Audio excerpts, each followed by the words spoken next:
Doctor Pawase अर्धांगवायू पुनर्वसन आणि निसर्गोपचार केंद्र.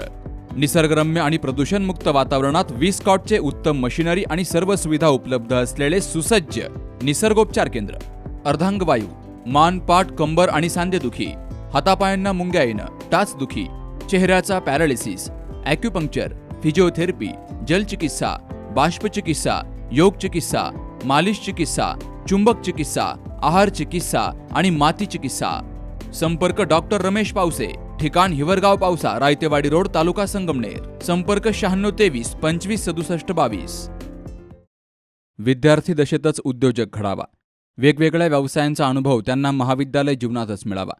या उद्देशानं शिक्षणातून विकासाकडे ही संकल्पना घेऊन बिल्डिंग प्रवरा या विद्यार्थ्यांचा समावेश असलेल्या भव्य एक्स्पोचं आयोजन प्रवरा ग्रामीण शिक्षण संस्थेच्या पुढाकारातून करण्यात आलं, अशी माहिती संस्थेच्या मुख्य कार्यकारी अधिकारी डॉक्टर सुष्मिता विखे पाटील यांनी दिली.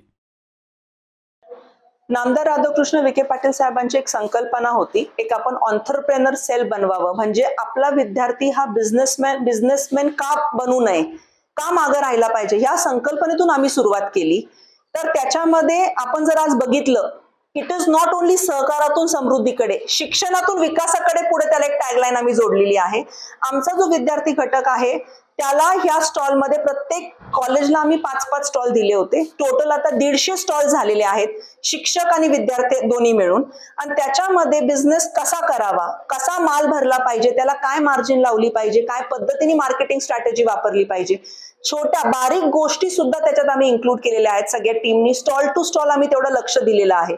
सो एक उद्योजक कसा घडवावा आणि काय संकल्पना, उद्योजक म्हटलं की लोकांना वाटतं खूप मोठा उलाढाल लागेल, तसं नाहीये. छोट्या छोट्या गोष्टींपासून जरी सुरुवात केली तरी त्याच्या आयडियाज वापरून तो एक मोठा उद्योग उद्या वाढवू शकतो. या संकल्पनेतून खरं आम्ही बिल्डिंग प्रवरा हा इव्हेंट चालू केलाय.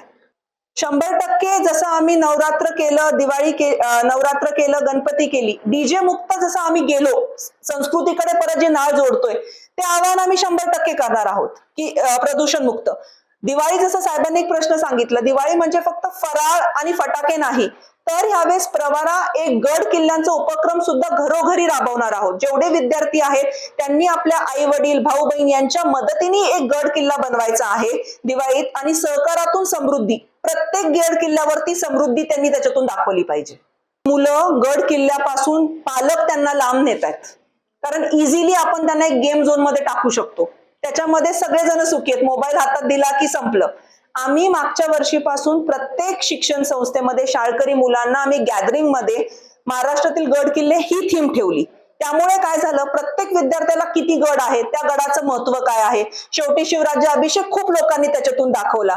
आणि त्या वर्षीपासून पालकांना सूचित केलं की आपण सगळ्या सहली ह्या फक्त महाराष्ट्रातल्या गड किल्ल्यांवरच नेणार, त्याच्या पलीकडे कुठलेच मॉल, कुठेच थीम पार्क, कुठेही ट्रिप जाणार नाही. जर त्या गॅदरिंग नंतर त्याचा इतका इम्पॅक्ट पालकांवर सुद्धा पडला, त्याच्या मागच्या वर्षी आम्हाला ट्रिप कॅन्सल करावी लागली गड किल्ल्यांची, पण याच्यानंतर पालकांनी उत्साहाने मुलं पाठवायला सुरू केलेत. 100% एकही कॅन्सलेशन नसून आमच्या पिकनिक गेल्यात गड किल्ल्यांवर. नामदार साहेबांची जी संकल्पना आहे त्यांच्या मनात की नोकरी देणारं बना, नोकरी करणारं नाही, तर नोकरी देऊन किती ग्रामीण मुलं त्याच्यात आणू शकतो, तुम्ही MIDCच्या माध्यमातून बघताय, तोच विषय आहे तिथे सुद्धा. आपल्याला उद्योजक तयार करायचे आहेत, ग्रामीण भागातले मुलं कसे उद्योजक होऊ शकतील, त्यांना एम्प्लॉयमेंट कशी देता येईल, हा याच्यातून खरा हेतू आहे. आणि ही आज सुरुवात आहे, प्रवरा आता थांबणार नाहीये. 100 सगळ्या गावांमधून आमचे सातरळ, आश्वी, जे काय सगळे ग्रामीण भाग आहेत, सगळीकडचे विद्यार्थी या स्टॉलमध्ये आहेत. जरी हा इव्हेंट लोणीत होत असेल, पण याच्यामध्ये 30 टेक्निकल, नॉन टेक्निकल कॉलेजेसचा सहभाग आहे, जे पूर्ण राहता तालुक्यातले विद्यार्थी आहेत.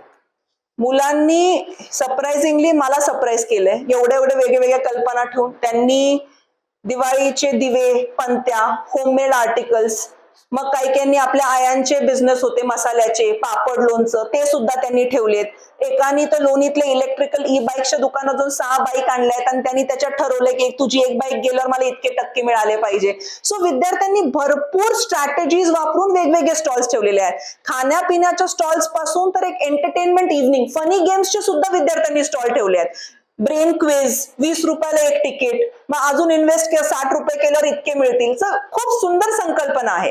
जेवणाच्या स्टॉल्स मध्ये सुद्धा व्हेरायटी आहे की जी बघण्यासारखी असणार आहे. जवळजवळ 60 ते 70 वेगवेगळी व्हेरायटी आहे. एक टर्किश आईस्क्रीमचा एक स्टॉल कुणीतरी तिथे लावलाय, जे आपण फक्त इंस्टाग्रामच्या रीलवर बघतो, ते आज लोणीत बघायला मिळणार आहे विद्यार्थ्यांच्या माध्यमातून आपल्याला.